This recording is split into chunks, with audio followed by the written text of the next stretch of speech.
स्वागत। मैं अनुराधा शारदा आप सबका धन्यवाद देना चाहती हूँ कि आपने हमारे वीडियोस देखे, सराहे, उन पर अपने कमेंट्स लिखे और अपने सुझाव दिए। आज हम बात करने जा रहे हैं श्रवण नक्षत्र की। लेकिन उससे पहले जानें कि हमारा मूल से लेकर रेवती तक लेवल 3 नक्षत्रों में आने वाला है। तो यदि आपको इसके बारे में जानना है, सीखना है, तो आप हमें व्हाट्सएप पे संपर्क कर सकते हैं या डायरेक्ट एडमिशन हमारे वेबसाइट से भी ले सकते हैं। तो फिर आगे बढ़ते हैं श्रवण नक्षत्र वालों के लिए। आज हम बात करेंगे श्रवण नक्षत्र के एक गुण और अवगुण की। ये गुण यदि बहुत ज़्यादा बढ़ जाता है, तो वो अवगुण में भी परिवर्तित हो सकता है और आपके जीवन में बहुत सारे प्रॉब्लम्स ला सकता है। एक ही आपके जीवन का एस्पेक्ट आपको 2 पहलू दिखा सकता है, जैसे कि एक ही सिक्के के 2 पहलू दिखते हैं, वैसे हमें मालूम पड़ सकता है।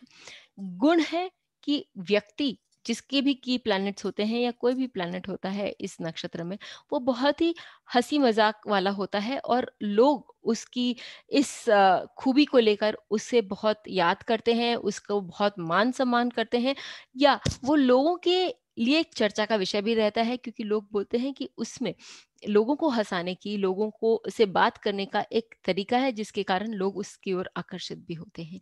लेकिन यदि आप यही हंसी मजाक करने का ढंग थोड़ा, यदि आप व्यंग का इस्तेमाल करें या ऐसा कुछ करें जिसके कारण आप किसी के साथ इतना ज़्यादा मज़ाक कर जाएँ या उसकी इतनी हँसी उड़ा जाएँ या पर्सनल हो जाए लोगों के साथ मज़ाक करने में, तो वो आपके लिए प्रॉब्लम्स क्रिएट भी कर सकता है। तो हमें हमारे दायरे जानना चाहिए, हमें ये जानना चाहिए कि हमारे अंदर क्या गुण है, लेकिन क्या हम उससे अवगुण में भी परिवर्तित कर रहे हैं, ये हम नक्षत्रों से ही मालूम कर सकते हैं। जब हम हिंदी में कॉमेडी की बात करते हैं, तो हमारे मन में केवल एक ही नाम सबसे पहले उठ कर आता है और वो है कपिल शर्मा। कपिल शर्मा ने अपनी कॉमेडी से सबको, हम सबको बहुत हँसाया है और अपने लिए एक मुकाम भी तैयार किया है। उनका जो केतु है, वो नवम भाव में अ, स्थित है, श्रवण नक्षत्र में स्थित है, जिसके कारण हम देखते हैं कि उनको हँसना-हँसाना कितना पसंद है और उन्होंने इससे काफ़ी नाम, शोहरत, धन भी कमाया है।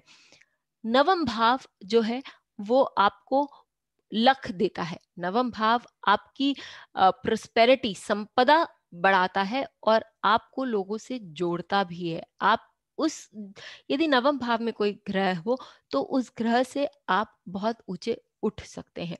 नवम भाव का जो कारक है वो गुरु है और गुरु यहाँ केतु को दृष्ट भी करता है और गुरु एकादश भाव भी स्वामी है। एकादश भाव आपको धन संपदा देता है और आपको लोगों में मान सम्मान भी देता है। केतु जो होता है वो आपके पूर्व जन्मों के जो संस्कार हैं वो उजागर करता है। तो हम यहाँ देखते हैं कि पूर्व जन्म के जरूर इनके कोई संस्कार होंगे जो कि हंसी मजाक से इनको शुरू से ही इसका शौक आदि इनको दिलाएंगे और गुरु से दृष्ट होने के कारण ये इससे काफी धन संपदा भी कमा सकते हैं।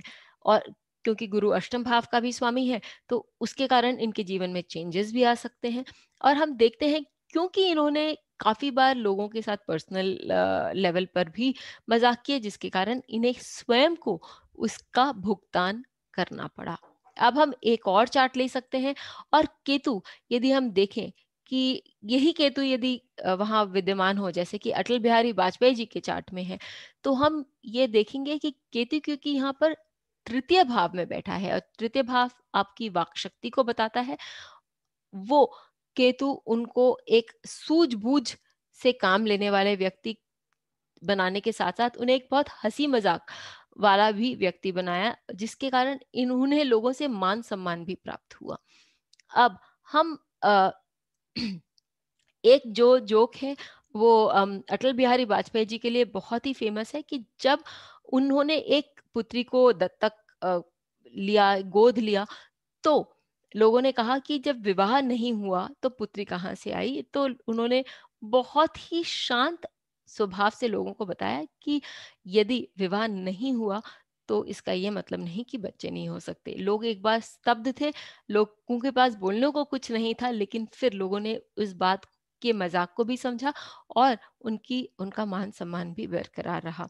साथ ही हम एक और चार्ट ले सकते हैं जहाँ हम देखते हैं कि तृतीय भाव का स्वामी तृतीय भाव में होने के कारण आपको वाक शक्ति भी देता है, आपको हँसी-मज़ाक करने का अम, आपको हँसी-मज़ाक करने की एबिलिटी भी देता है, लेकिन साथ ही क्योंकि ये शनि है और शनि गंभीर प्लैनेट भी है, तो आप कम बोलते हैं, सोच समझ के बोलते हैं और लाल बहादुर शास्त्री जी के केस में ऐसा भी कई बार हुआ है कि उन्होंने बहुत जटिल सिचुएशंस को अपने मज़ाक से, अपने जो काम क्वाइट नेचर है और वह हँसी-मज़ाक वाला जो नेचर था, उससे उस सिचुएशन को बहुत सुंदर और निर्मल बना दिया।